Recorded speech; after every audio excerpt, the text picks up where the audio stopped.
और इन्हीं में से एक कब्र पाकिस्तान के साबिक गवर्नर जनरल मलक गुलाम मोहम्मद की भी है।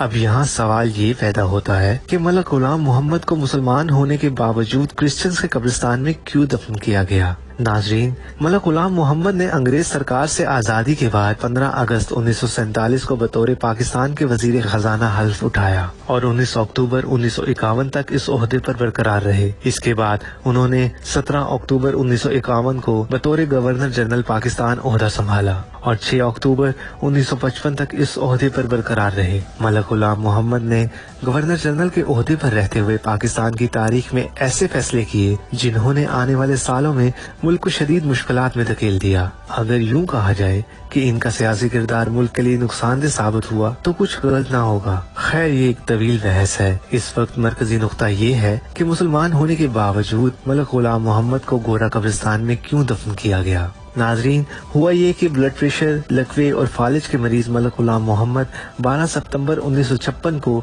61 साल की उम्र में अपने आबाई शहर लाहौर में फौत हुए, जिसके बाद इनको कराची के गोरा कब्रिस्तान में दफन किया गया। जब ये मरा, इसको अमानतन ये गोरा कब्रिस्तान के अंदर दफन किया गया। पहुंची वहीं पे खाक जहां का खमीर था। एक तारीखी हवाले के मुताबिक इनकी वसीयत में था कि इन्हें सऊदी अरब में दफनाया जाए, लिहाजा इन्हें अमानतन कराची के गोरा कब्रिस्तान में दफन किया गया। कुछ अरसा बाद वसीयत के मुताबिक इनकी लाश को कब्र से निकालकर सऊदी अरब रवाना करने लगे तो एक डॉक्टर, फौज के कैप्टन, पुलिस एहलकार, 2 गोरकन और मलक गुलाम मोहम्मद के कुरैशी रिश्तेदार कब्र कुशाई के लिए कब्रिस्तान पहुंचे। गोरकन ने जैसे ही कब्र खोदी और तख्ते हटाए तो ताबूत के गिर्द एक सांप चक्कर लगाता दिखाई दिया। गोरकन ने लाठी से इस सांप को मारने की कोशिश की मगर वो हर वार से बच गया। पुलिस के सब इंस्पेक्टर ने अपनी पिस्तौल से 6 गोलियां दाग दी मगर सांप को एक भी गोली न लगी। डॉक्टर की हदायत पर एक जहरीले स्प्रे का छिड़काव करके कब्र आर्जी तौर पर बंद कर दी गई। 2 घंटे के बाद जब कब्र दोबारा खोदी गई तो सांप उसी तेजी से कब्र पर चक्कर लगा रहा था। चुनाचे बाहमी सलाह मशवरे के बाद कब्र को बंद कर दिया गया और अगले दिन एक मशहूर अखबार में छोटी सी खबर शाया हुई जो कुछ यूं थी कि साबिक गवर्नर जनरल पाकिस्तान मलक गुलाम मोहम्मद की लाश सऊदी अरब नहीं ले जाई जा सकी और वो अब कराची में ही दफन रहेगी।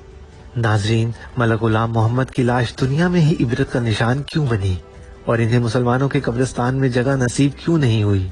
इसकी वजह बयान करने वाले बताते हैं कि मलक गुलाम मोहम्मद जब गवर्नर जनरल पाकिस्तान थे तो उन्होंने 1953 की तहरीक खत्म नबूवत सल्लल्लाहु अलैहि वसल्लम में कादियानियों को खुश करने के लिए 10,000 के करीब मुसलमानों को लाहौर की सड़कों पर शहीद किया। लाहौर की गलियों को तहरीक खत्म नबूवत सल्लल्लाहु अलैहि वसल्लम के सिपाहियों के खून से रंगीन कर दिया और कादियानियों को नवाजने में तमाम हदें पार कर दी। और फिर दुनिया ने देखा कि मलक गुलाम मोहम्मद को मुसलमानों के कब्रिस्तान में जगह तक न नसीब हुई और सऊदी अरब में दफन होने की ख्वाहिश की राह में भी कब्र के सामने रुकावट बन गए।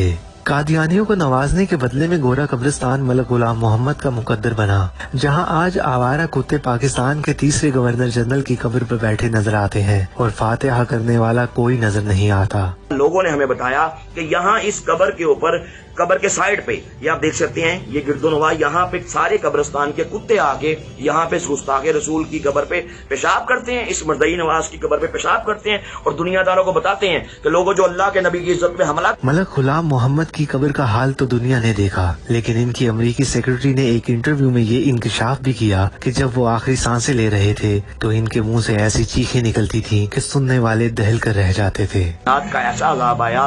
इसकी पर्सनल सेक्रेटरी जो अमेरिकन नेशनल थी, उसने ये बयान दिया कि ये मरने से पहले ये ऐसी चीखें मारता, दर्दनाक, होलनाक किस्म की, कि हमारे दिल दहल जाते।